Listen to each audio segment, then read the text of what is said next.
Federation of international cricketers association FIC এর president Lisa Sthalekar এখন বাংলাদেশে। এর মধ্যে তিনি cricketers welfare association of Bangladesh কোয়াবের সাথে মিটিংও করেছেন। ক্রিকেটারদের স্বার্থ রক্ষা, পেমেন্ট ইস্যু ও নাইম হাসানের ওপর পুলিশি হেনস্থার বিষয়ে কথা বলেন তিনি।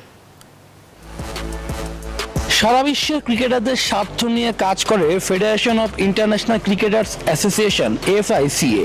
সেই এফআইসি এর প্রেসিডেন্ট লিসা স্ট্রেকার এখন বাংলাদেশের মাটিতে। টাইগার ও অজিতের সিরিজে ধারাভাষ্য দিচ্ছেন তিনি।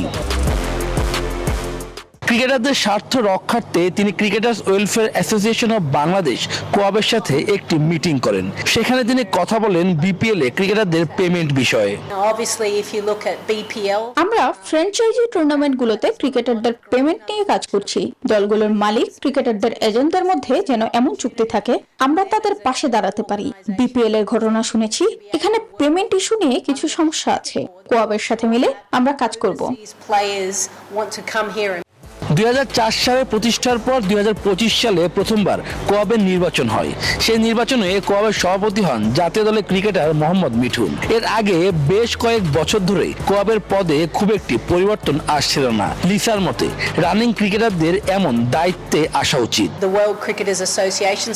সারা বিশ্বে রানিং ক্রিকেটাররা এই পদে থাকেন। আমি মনে করি এদেশেও এমনটা হওয়া উচিত, আর এই পদে অবশ্যই নির্বাচিত একজন থাকা উচিত।